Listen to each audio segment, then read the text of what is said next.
বাংলা নববর্ষ বরণে প্রস্তুত দেশ, রমনা বটমূল ও আনন্দ শোভাযাত্রা ঘিরে বর্ণিল আয়োজন। পূর্বাচলে প্লট দুর্নীতি মামলা, হাসিনা রেহানা টিউলিপের বিরুদ্ধে গ্রেফতারি পরোয়ানা জারি। $2 বিলিয়ন রিজার্ভ চুরির পরিকল্পনা ছিল ফ্যাসিস্ট সরকারের, জানালেন আইন উপদেষ্টা। উদ্যোক্তাদের আপত্তি সত্ত্বেও শিল্প খাতে বাড়ল গ্যাসের দাম, চলতি মাস থেকে কার্যকর। নির্বাচন নিয়ে ধোঁয়াশা তৈরি, দেশের জনগণ মেনে নেবে না, বলছে বিএনপি।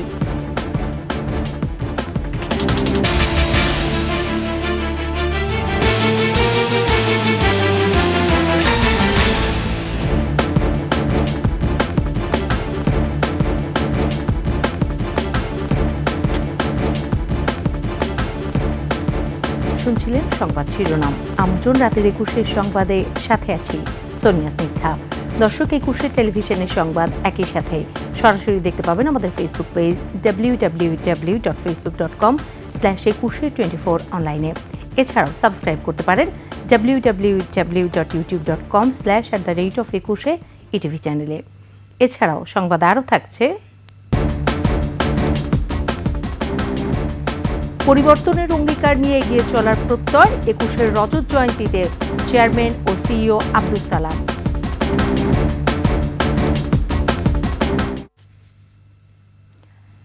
বাংলার নববর্ষ বরণের অপেক্ষায় পুরো দেশ। রমনা বটমূলে নতুন বছরকে স্বাগত জানানোর সব প্রস্তুতি শেষ হয়েছে। ঢাকা বিশ্ববিদ্যালয়ের চারুকলা অনুষদের আনন্দ শোভাযাত্রার কাজও শেষ পর্যায়ে। পুড়িয়ে দেয়া ফ্যাসিস্টের মুখাবয়বও নতুন করে তৈরি হচ্ছে। এদিকে পহেলা বৈশাখে রাজধানীতে থাকছে 3 স্তরের নিরাপত্তা ও আইন শৃঙ্খলা রক্ষা বাহিনীর কড়া নজরদারি। সুমাইয়া খানের রিপোর্ট। রমনা বটমূলে বর্ষবরণের ঐতিহ্যবাহী আয়োজনকে ঘিরে এমন নিরাপত্তা। পহেলা বৈশাখের ভোরে পুরানোকে বিদায় জানিয়ে নতুনের আহ্বানে সর্বস্তরের মানুষের ঢল নামবে এখানে। নিরাপত্তা নিয়ে এবার কোনো ঝুঁকি নেই, বটমূল পরিদর্শনে এসে জানালেন ডিএমপি কমিশনার। ঝুঁকি নাই, আমরা তো ব্যাপক 18,000 আমরা 18,000 নিরাপত্তা কর্মী, পুলিশ অফিসার নিয়ে করতেছি। সাথে র্যাব আছে, বাংলাদেশ আর্মি আছে, এটিইউ আছে এবং অন্যান্য গোয়েন্দা সংস্থাও আমাদেরকে সাহায্য করতেছে। এখন পর্যন্ত কোথাও থেকে কোনো এরকম কোনো ঝুঁকির কথা আমাদেরকে জানানো হয় নাই। র্যাব মহাপরিচালক আসেন রমনায়, জানান রমনা বটমূল ছাড়াও টিএসসি, হাতিঝিল সহ নগরীর গুরুত্বপূর্ণ স্থানে সাদা পোশাকেও আইন শৃঙ্খলা রক্ষাকারী বাহিনী মোতায়েন থাকবে। আমরা সর্বপ্রকার নিরাপত্তামূলক ব্যবস্থা গ্রহণ করেছি এবং আশা করি এই অনুষ্ঠানটি সুন্দরভাবে, সুষ্ঠুভাবে সম্পন্ন করতে আমরা সক্ষম হব। আমরা সাইবার ওয়ার্ল্ডেও মনিটরিং করতেছি, যাতে এই সাইবার ওয়ার্ল্ডেও কেউ যাতে এই অনুষ্ঠানের বিষয়ে কোনো প্রকার অপপ্রচার চালাতে না পারে। এছাড়া এই অনুষ্ঠানে ব্যাপক জনসমাগম হয়। সাধারণ মানুষের নিরাপত্তার পাশাপাশি মা, বোন এবং শিশু এবং যারা বয়স্ক, তাদের নিরাপত্তা দিকেও আমরা বিশেষভাবে নজর রাখব। এদিকে বর্ষবরণে আনন্দ শোভাযাত্রার জন্য ফ্যাসিস্টের অবয়ব মোটিভ পুড়িয়ে দেয় তা আবার নির্মাণ শুরু করেছেন ঢাকা বিশ্ববিদ্যালয়ের চারুকলা অনুষদের শিক্ষার্থীরা। সকল নাগরিক এই শোভাযাত্রাকে সাকসেসফুল করার জন্য স্বক্ষেত্রে বাংলাদেশের বিভিন্ন প্রান্ত থেকে তারাও অংশগ্রহণ করবে। আজকেই শেষ হয়ে যাবে এই কাজ, আজকে রাতের মধ্যে। আমরা সবাই মিলে কাজ করছি দেখে এটা অনেক তাড়াতাড়ি শেষ হয়ে যাবে। সিসি ক্যামেরা ফুটেজে দেখা যায় শুক্রবার রাতে এক ব্যক্তি 2 মিনিটের মধ্যে 2টি মোটিফে আগুন লাগিয়ে চলে যায়। পুলিশ বলছে সোমবারের মধ্যে দোষী ব্যক্তিদের গ্রেপ্তার করা হবে। সুমাইয়া খান, 21 টেলিভিশন, ঢাকা।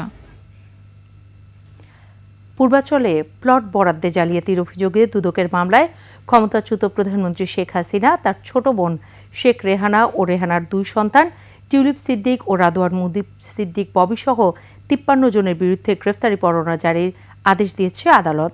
আসামিরা পলাতক থাকায় এই পরোয়ানা জারি করা হয়েছে। আকবর হোসেন সুমনের রিপোর্ট। ক্ষমতার অপব্যবহার করে পূর্বাচলে 60 কাঠা প্লট বরাদ্দ নেওয়ার অভিযোগ ক্ষমতাচ্যুত প্রধানমন্ত্রী শেখ হাসিনা ও শেখ রেহানার পরিবারের সদস্যদের বিরুদ্ধে। দুদকে দাখিল করা 8টি অভিযোগের সূত্র ধরে দায়ের হয়েছে 6টি মামলা।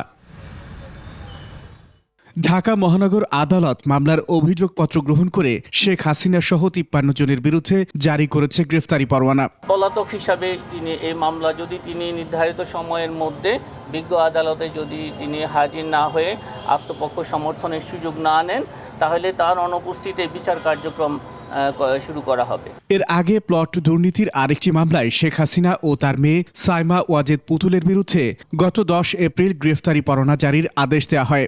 রাজুকের যে নির্ধারিত ফর্মে আবেদন করতে হয় সেই ফর্মে আবেদন করা হয় নাই।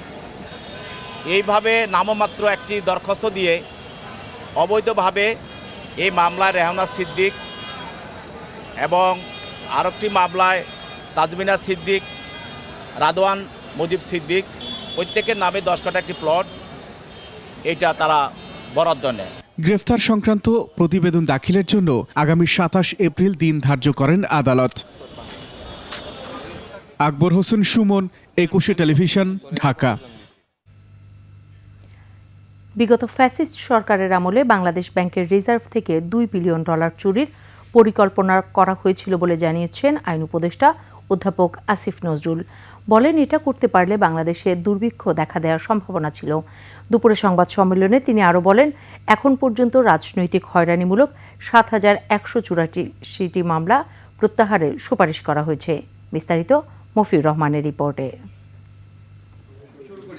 2016 সালের ফেব্রুয়ারি মাসে বাংলাদেশ ব্যাংক থেকে রিজার্ভ চুরির ঘটনা ঘটে।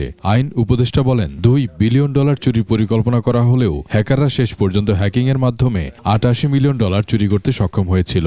$2 বিলিয়ন যদি বাংলাদেশ ব্যাংক থেকে চলে যেত, আজকে আমরা বোধহয় দুর্ভিক্ষ বা প্রায় দুর্ভিক্ষ অবস্থায় পড়তাম। ওই ঘটনার সঙ্গে বাংলাদেশের যারা জড়িত তাদের বাঁচানোর নির্দেশনা দিয়েছিল বিগত ফ্যাসিস্ট সরকার। এটার তদন্ত করতে গিয়ে তৎকালীন সরকারের আমলে সীমাহীন গাফলতি করা হয়েছে। সুনির্দিষ্টভাবে নির্দেশ দেওয়া হয়েছিল সিআইডি থেকে, আমরা যেটা জানেছি বাংলাদেশ ব্যাংকের যারা এটার সাথে ইনভলভ আছে তাদের নাম যেন অভিযোগপত্রে না দেওয়া হয়, এই ধরনের ইনস্ট্রাকশন দেওয়া হয়েছিল তাদেরকে।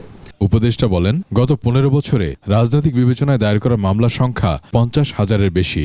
এর মধ্যে 7,184 মামলা প্রত্যাহারের সুপারিশ করা হয়েছে। 7,184টি মামলা আইন মন্ত্রণালয় থেকে প্রত্যাহারের সুপারিশ করা হয়েছে। মাগুরায় ধর্ষণের পর চিকিৎসাধীন অবস্থায় মারা যাওয়া শিশু আসিয়ার বিচার নিয়েও কথা বলেন আসিফ নজরুল। আমরা আশা করছি চার্জশিটটি আজকে দাখিল করা হবে এবং আপনারা জানেন আমরা আইনগত যে পরিবর্তন এনেছি, পরিবর্তনের পর এই চার্জশিট দাখিল করার পর 90 দিনের মধ্যে বিচার কাজ সম্পন্ন করতে হবে। তবে আমরা যেহেতু ফরেনসিক রিপোর্ট পেয়েছি, ডিএনএ রিপোর্ট পেয়েছি, ডিএনএতে যেহেতু আলামত মিলেছে, আমার ধারণা এই বিচার কার্য এর চেয়েও আরও অনেক দ্রুত গতিতে শেষ হবে। মডেল মেঘনা আলমকে যে প্রক্রিয়ায় গ্রেফতার করা হয়েছে সেটি ঠিক হয়নি বলেও মন্তব্য করেন আইন উপদেষ্টা।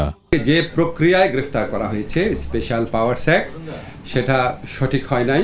মফিউর রহমান, 21 টেলিভিশন, ঢাকা।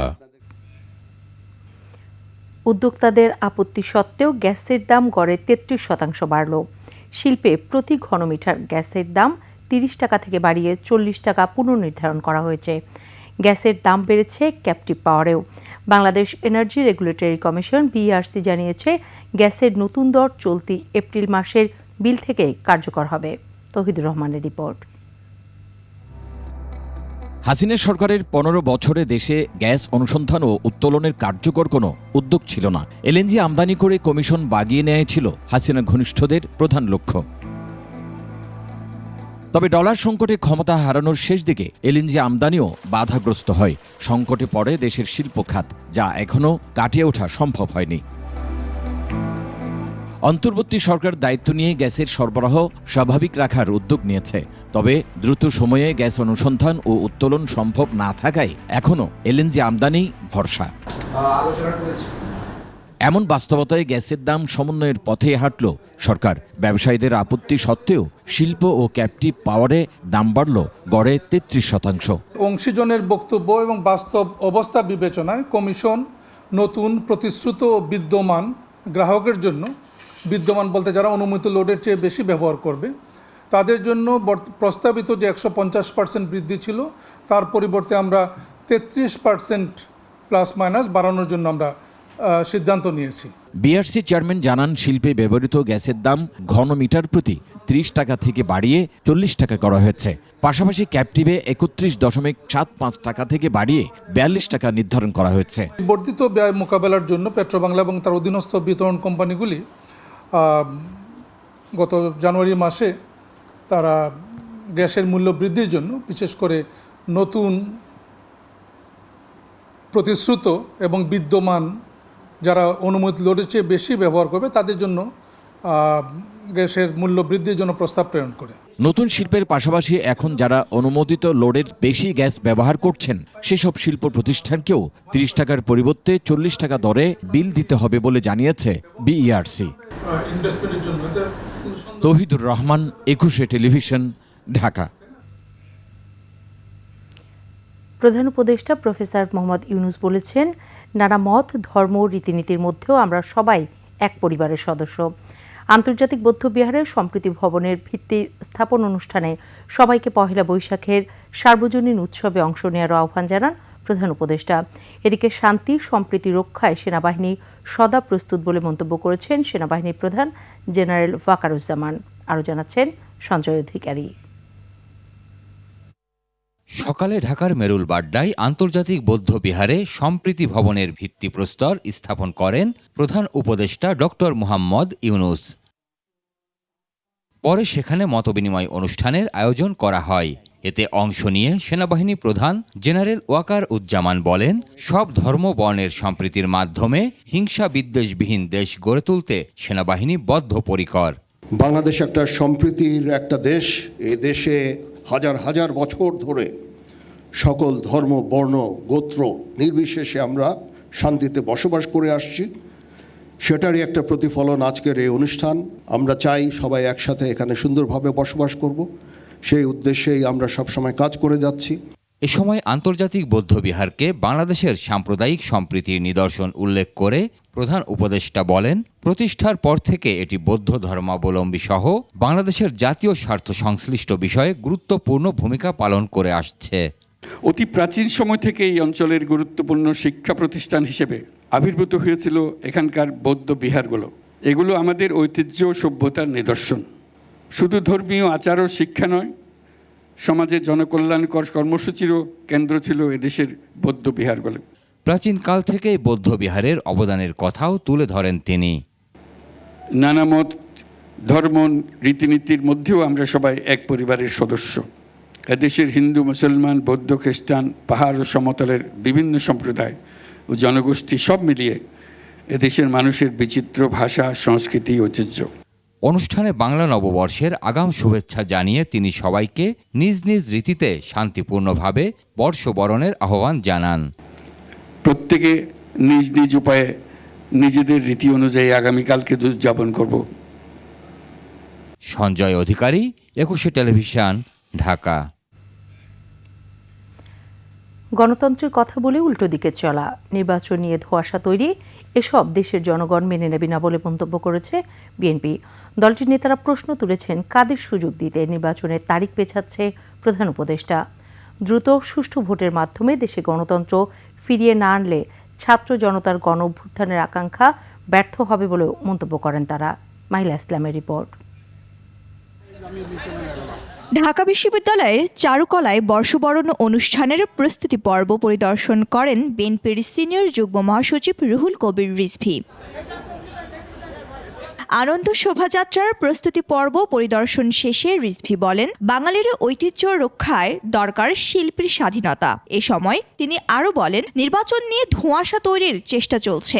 বিভিন্ন মতপার্থক্য থাকবে, আমরা একে অপরের অনেক সমালোচনা করব, কিন্তু ফ্যাসিবাদের প্রকাশ ঘটবে না। এদিকে বিকেলে জাতীয় প্রেস ক্লাবে ভাসানী অনুসারী পরিষদের প্রতিনিধি সম্মেলনে অংশ নেন বিএনপি সহ বিভিন্ন রাজনৈতিক দলের শীর্ষ নেতারা। তারা বলেন, ভোট নিয়ে সরকারের অতি কথন জনগণের মধ্যে সংশয় তৈরি করছে। সংস্কার বলি, ভোট বলি, নির্বাচন বলি, দেশের গণতান্ত্রিক অভিযাত্রার পথে কেন এরকম একটা গভীর অনিশ্চয়তা নিয়ে আমাদেরকে আজকে দিন যাপন করতে হবে? রাজনৈতিক অর্থনৈতিক পরিস্থিতিকে ঘোলাটে করবার জন্য এই সস্তা জনপ্রিয়তার উপরে যারা নৌকা ভাসাবার চেষ্টা করছেন তাদেরকে আমি বিনীত অনুরোধ করব, এই পথ থেকে সরে আসেন। অনুষ্ঠানে বিএনপির স্থায়ী কমিটির সদস্য সালাহউদ্দিন আহমেদ বলেন, উপদেষ্টাদের অনেকেই ক্ষমতায় থাকতে নানা কথা বলছেন, কিন্তু দেশের কল্যাণে এখন দরকার নির্বাচন। কাদেরকে আপনারা উৎসাহিত করছেন? কোন গণতান্ত্রিক শক্তিকে এই মাঝপথে আপনারা সুবিধা দিচ্ছেন?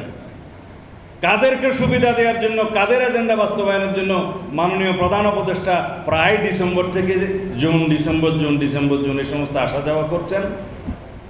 এক জায়গায় স্থির থাকতে পারছেন না কেন? গণতান্ত্রিক আকাঙ্ক্ষা পূরণ না হলে ছাত্র জনতার গণতান্ত্রিক গণ অভ্যুত্থান ব্যর্থ হবে বলেও মন্তব্য করেন বিএনপির এই সিনিয়র নেতা। জনগণ নাকি তাদেরকে 5 বছরের জন্য চায়। ইতি স্বরাষ্ট্র উপদেষ্টা কয়দিন আগে বোধহয় দেখেছেন।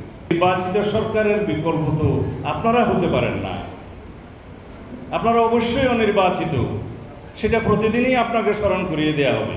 মাহিলা ইসলাম, 21 টেলিভিশন, ঢাকা।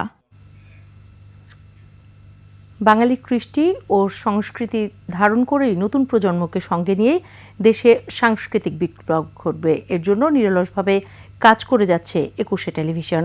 রোববার রাজধানীর কারওয়ান বাজারে 21 টেলিভিশন কার্যালয় প্রতিষ্ঠানটির 25 বছর পূর্তি ও রজত জয়ন্তী উপলক্ষে সংবাদ সম্মেলনে এসব কথা জানান 21 টেলিভিশনের চেয়ারম্যান ও সিইও আব্দুস সালাম। 3 দিনব্যাপী বর্ণিল আয়োজনে 21 টেলিভিশন উদযাপন করবে এই রজত জয়ন্তী উৎসব। আরও জানাচ্ছেন দীপু শিকদার। পরিবর্তনে অঙ্গীকারাবদ্ধ স্লোগানে 2000 সালের 14 এপ্রিল 21-এর আনুষ্ঠানিক যাত্রা শুরু হয়। নানা চড়াই উতরাই আর বাধার দেয়াল ডিঙিয়ে রজত জয়ন্তীর মাহেন্দ্রক্ষণে দেশের প্রথম বেসরকারি টেরিস্ট্রিয়াল ও স্যাটেলাইট টিভি চ্যানেল 21 টেলিভিশন। 25 বছর পূর্তির উৎসবে 21 টেলিভিশন কার্যালয় জুড়ে সাজ সাজ রব। আলোকসজ্জা করা হয়েছে 21 ভবনে। এছাড়া কারওয়ান বাজার এলাকায় কনসার্টের জন্য প্রস্তুত করা হচ্ছে মঞ্চ। সব মিলিয়ে 3 দিনব্যাপী নানান কর্মসূচিতে ফ্যাসিবাদ মুক্ত নতুন বাংলাদেশে নিজেদের প্রতিষ্ঠা বার্ষিকী উদযাপন করবে 21 কর্তৃপক্ষ। এই উপলক্ষে 21 কার্যালয়ের সংবাদ সম্মেলনে প্রতিষ্ঠানটির চেয়ারম্যান ও সিইও আব্দুস সালাম তুলে ধরেন রজত জয়ন্তী আয়োজনের বিস্তারিত। বাংলা নববর্ষ আর ইটিভির জন্মদিন, এই 2 দিন মিলে এক জমকালো উৎসবের আয়োজন করেছি আমরা। এই উৎসবে ইটিভিতে 3 দিনব্যাপী বিশেষ অনুষ্ঠান ছাড়াও 14 এপ্রিল সারাদিন কারওয়ান বাজারের পেট্রো বাংলার সামনে দিনব্যাপী মেলা, কনসার্ট সহ দেশজ সংস্কৃতির আয়োজন করা হয়েছে বর্ণিল র্যালি। ফ্যাসিস্ট সরকারের পতনের পর এখন কোনো সংবাদ প্রচারের চাপ নেই। নতুন নতুন অনুষ্ঠান আর বস্তুনিষ্ঠ সংবাদ প্রচারের মধ্য দিয়ে আবারও জনগণের আস্থা অর্জন করতে পারবে 21। 5ই আগস্টের পর আমরা একটা নতুন স্বাধীনতা পেয়েছি এবং সত্যিকার অর্থে আপনার এই যে বাক স্বাধীনতা এবং সাংবাদিকতার ক্ষেত্রে একটা বিশাল একটা দ্বার উন্মোচিত হয়েছে। আমরা বাংলাদেশি, আমরা বাংলাদেশকে ভালোবাসি, বাংলাদেশের কৃষ্টি এবং সংস্কৃতিকে ভালোবাসি এবং সেটাই আমাদের পরিচয়। এই আদতে আমাদেরকে কাজ করতে হবে সকলে মিলে। এবং আমাদের যে young generation, they are very much talented. এই যে যারা মিডিয়াতে কাজ করে, যারা বিভিন্ন ধরনের করে, অসাধারণ, কিন্তু তারা অ্যাকচুয়ালি স্কোপ পাচ্ছে না। তাদেরকে যদি ইনভলভ করা যায় তাহলে আমি মনে করি ব্যাপক একটা রেভলিউশন তৈরি করা সম্ভব। 21 টেলিভিশন আমাদের দেশীয় কৃষ্টি সংস্কৃতিকে অগ্রাধিকার দিয়ে কাজ করবে। সব মিলিয়ে আগামীতে দর্শকদের জন্য আরও নতুন কিছু নিয়ে আসার পরিকল্পনার কথাও জানান 21-এর কর্ণধার। কোথাও যদি বলার জায়গা না থাকে, 21 television is the last platform. Dipu Shikdar, 21 television, Dhaka. আজ ছিল পাকিস্তান দিবস। রাজধানীর একটি অভিজাত হোটেলে দিবসটি উদযাপন করে পাকিস্তান হাইকমিশন। উপস্থিত ছিলেন রাজনৈতিক নেতৃবৃন্দ, কূটনৈতিক ও নাগরিক সমাজের প্রতিনিধিরা। ছিলেন 21 টিভির ভাইস চেয়ারম্যান ও ব্যবস্থাপনা পরিচালক তাসনুভা মাহবুব সালাম। 2 দেশের সম্পর্ক দৃঢ় করার প্রত্যয় জানান তারা। সোহেল সামির রিপোর্ট। পাকিস্তান ও বাংলাদেশের জাতীয় সঙ্গীত পরিবেশনের মধ্য দিয়ে শুরু হয় আনুষ্ঠানিকতা। উপস্থিত ছিলেন রাজনৈতিক নেতৃবৃন্দ, কূটনৈতিক ও নাগরিক সমাজের প্রতিনিধিরা। এ সময় ভ্রাতৃপ্রতিম দুই দেশের সম্পর্ক আরও গভীর হওয়ার আশা ফুটে ওঠে হাইকমিশনারের মুখে। Pakistan deeply values its relations with Bangladesh, which are based on common faith, shared history, cultural traditions, and mutual respect. ব্যবসা বাণিজ্য সাংস্কৃতিক বিনিময়ের মধ্য দিয়ে সম্পর্ক বহুদূর এগিয়ে নেয়ার প্রত্যয় জানান প্রধান অতিথি। Bangladesh values its relationship with Pakistan. Our bilateral relations are multifaceted, encompassing trade and commerce, investment, connectivity, agriculture, health, education, scientific collaboration, cultural exchange, tourism, etc. নাগরিক সমাজের প্রতিনিধিদের সাথে হয় কুশল বিনিময়। দুই দেশের বাণিজ্যিক সম্পর্ক বহুমাত্রিক স্তরে নিয়ে যাওয়ার কথা বলেন তারা। আমি যেটা চাই যে এই যে বন্ডিংটা আমাদের এটা আরও দৃঢ় হোক, সুন্দর হোক, সেটা আমাদের বিজনেসের ক্ষেত্রে হোক বা রিলেশনশিপ, সব কিছু দিক দিয়ে সুন্দর এবং অটুট থাকুক। এটাই আমাদের আসলে বাংলাদেশিদের চাওয়া এখন। সমগ্র অনুষ্ঠান জুড়ে পরিবেশিত হয় পাকিস্তানের ঐতিহ্যবাহী নৃত্য, ছিল চিত্র প্রদর্শনী। সোহেল সামি, 21 টেলিভিশন, ঢাকা। নিচ্ছি সংবাদ বিরতি, যখন ফিরছি তখন অন্যান্য সংবাদের সাথে আরও থাকবে। আল আরাফা ইসলামী ব্যাংকের এমডি ও 2 ডিএমডি সহ 4 কর্মকর্তা বাধ্যতামূলক ছুটিতে।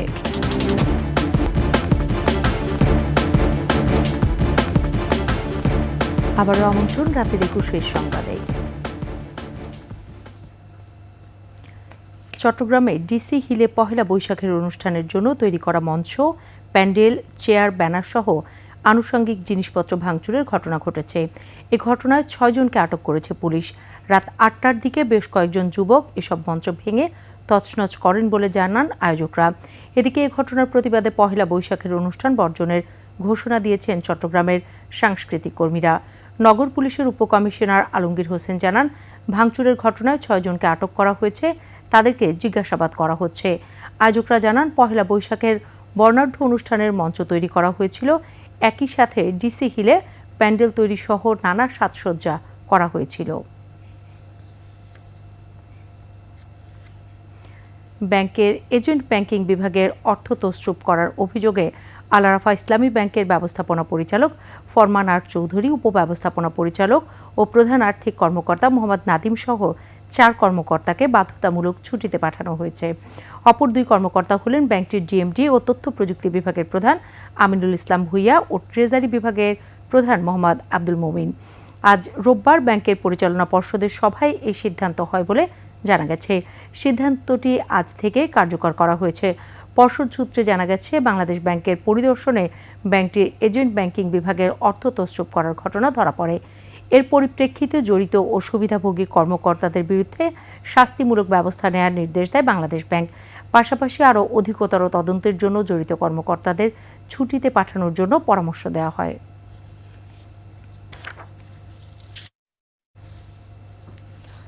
বিশেষ ক্ষমতা আইনে মডেল মেঘনা আলমের আটকাদেশ কেন অবৈধ হবে না জানতে চেয়ে রুল জারি করেছেন হাইকোর্ট।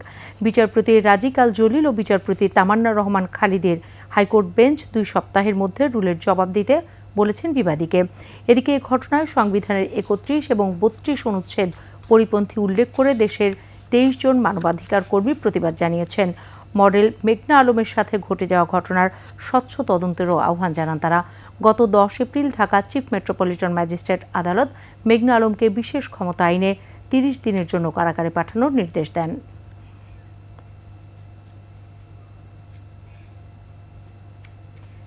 এক মাস পর মাগুরার চাঞ্চল্যকর আসিয়ার ধর্ষণ মামলার চার্জশিট আদালতে জমা দেওয়া হয়েছে। বিকেলে চাঞ্চল্যকর এই মামলার অভিযুক্ত 4 আসামির বিরুদ্ধে Magura chief judicial magistrate Abdul মতিনের আদালতে চার্জশিট জমা দেওয়া হয়। মামলার প্রধান অভিযুক্ত হিটু শেখ ধর্ষণের দায় স্বীকার করে আদালতে 164 ধারায় জবানবন্দি দিয়েছেন। ডিএনএ টেস্টেও হিটু শেখের সম্পৃক্ততার প্রমাণ মিলেছে। চার্জশিটে নিহত আসিয়ার ভগ্নিপতি সজীব শেখ ও তার ভাই রাতুল শেখ হত্যার হুমকি ও ভয়ভীতি এবং হিটু শেখের স্ত্রী জায়েদা খাতুনের বিরুদ্ধে তথ্য গোপনের অভিযোগ আনা হয়েছে।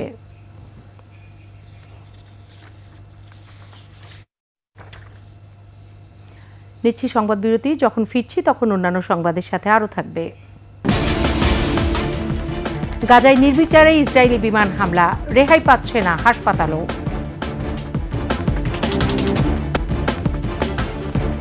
আবারও আমন্ত্রণ রাতের 21 সংবাদে।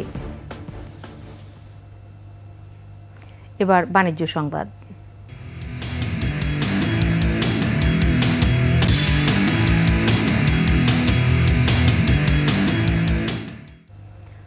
বিনিয়োগ সম্মেলনে ৩,১০০ কোটি টাকার বিনিয়োগের আশ্বাস পাওয়া গেছে বলে জানিয়েছেন বিডার চেয়ারম্যান আশিক চৌধুরী। সম্প্রতি ভারত ট্রান্সশিপমেন্ট সুবিধা বাতিলের কারণে সাময়িক কিছু অসুবিধা হলেও সম্ভাবনার দুয়ার খুলছে বলে জানান তিনি। বাংলাদেশ ইনভেস্টমেন্ট সামিটে ৭১০ বিনিয়োগকারীদের মধ্যে অংশ নেন ৪১৫ জন বিদেশি। মানিক শিকদারের রিপোর্ট। চেয়ারম্যান ও কর্মকর্তাদের বৈঠক অনুষ্ঠিত হয়। দেশে আন্তর্জাতিক বিনিয়োগ বাড়ানো, অর্থনীতির উন্নয়নে বিভিন্ন আলোচনা ও সিদ্ধান্ত নেওয়া হয়। বৈঠক শেষে ৩ দিনব্যাপী আন্তর্জাতিক বিনিয়োগ সম্মেলন পরবর্তী অগ্রগতি নিয়ে ফরেন সার্ভিস একাডেমিতে প্রেস ব্রিফিং করেন বিডা চেয়ারম্যান আশিক চৌধুরী। সময় বলে দিবে যে সামিট সফল হয়েছে। দেশীয় বিনিয়োগকারীদের পাশাপাশি ৫০টি দেশের উদ্যোক্তা বিনিয়োগকারী প্রতিষ্ঠান অংশ নেয় এবারের সামিটে। ৩,১০০ কোটি টাকা ইনভেস্টমেন্ট হয়েছে, but that was not the idea. The idea is to build a pipeline to change the narrative of Bangladesh এবং সেটাই আমরা পুশ করার চেষ্টা করেছি। ব্যবসা বান্ধব পরিবেশ তৈরিতে ইউনূস সরকারের ব্যাপক উদ্যোগের কথা উল্লেখ করে বেজার অপ্রয়োজনীয় 10টি ইকোনমিক জোন বাতিলের সিদ্ধান্তের কথা জানানো হয়। আগে বলেছি যে 100টা ইকোনমিক জোনের দরকার নেই, আমরা বেজার আন্ডারে 10টা ইকোনমিক জোনকে আজকে বাতিল করার ঘোষণা নিয়েছি। যে বা সেগুলোর মধ্যে সোনাদিয়া আছে, যেটার কথা আপনারা অনেক শুনেছেন। সুন্দরবনে একটা আছে, অ্যাপারেন্টলি ইকো ট্যুরিজম পার্ক হওয়ার কথা ছিল। সো এরকম বেশ কয়েকটা 10টা টোটাল ইকোনমিক জোনকে আমরা ক্যান্সেলিং। ভারত ট্রান্সশিপমেন্ট সুবিধা বাতিল করায় বিকল্প উপায়ে আমদানি রপ্তানি বাড়াতে সমুদ্র বন্দর ও বিমানবন্দরের কার্যক্ষমতা বাড়ানো হবে বলেও জানান বিডা চেয়ারম্যান। বাংলাদেশে এই মুহূর্তে যে সিচুয়েশন, তাতে দিল্লি বা কলকাতা থেকে ফ্লাই করা আমাদের এই সাপ্লায়ারদের জন্য সস্তা ঢাকা থেকে ফ্লাই করা। মানিক শিকদার, 21 টেলিভিশন, ঢাকা। চৈত্র সংক্রান্তিতে সোহরাওয়ার্দী উদ্যানে হয়ে গেল বর্ণিল ব্যান্ড শো ও সাংস্কৃতিক আয়োজন। সংস্কৃতি বিষয়ক মন্ত্রণালয় ও বাংলাদেশ শিল্পকলা একাডেমির জমকালো আয়োজনে মেতে ওঠে নতুন প্রজন্ম। বিস্তারিত খালিদ ইবনে মিজানের রিপোর্টে। চৈত্রের শেষ সন্ধ্যাটি হয়ে উঠেছে বর্ণিল, সুরেলা আর বৈচিত্র্যময়। সোহরাওয়ার্দী উদ্যানে চৈত্র সংক্রান্তিতে ব্যান্ড শো ও সাংস্কৃতিক আয়োজনে ছিল ভিন্ন স্বর।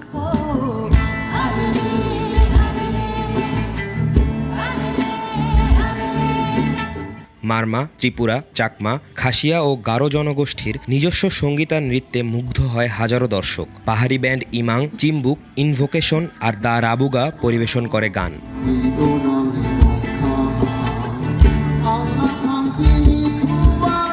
মঞ্চমাতায় অ্যাভয়েড রাফা, ভাইকিংস, দলছুট, আর্টসেল, লালন ও ফিডব্যাকের মতো জনপ্রিয় ব্যান্ড। দর্শকরাও গলা মিলিয়ে তোলে ঝড়।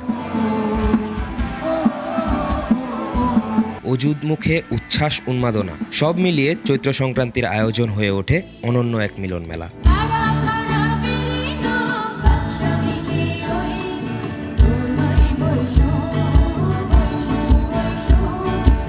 খালিদ ইবনে মিজান, 21 টেলিভিশন, ঢাকা।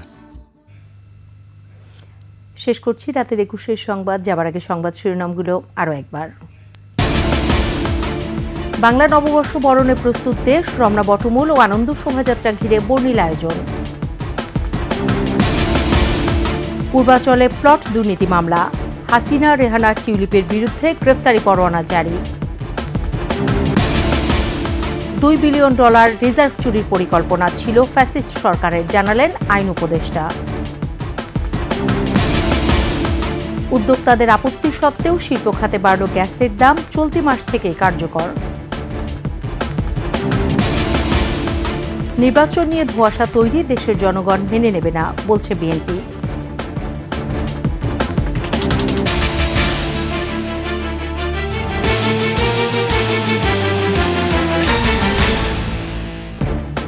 সর্বশেষ সংবাদ জানতে ডায়াল করুন 2021 নম্বরে, আর ভিজিট করুন 21-tv.com ওয়েবসাইটে। ফেসবুকে ভিজিট করতে পারেন www.facebook.com/2124 অনলাইনে। এছাড়াও সাবস্ক্রাইব করতে পারেন www.youtube.com/@21 টিভি চ্যানেলে। এতক্ষণ সাথে থাকার জন্য ধন্যবাদ। পরবর্তী সংবাদ রাত 1টায় দেখার আমন্ত্রণ রইল। 21-এর সাথেই থাকুন।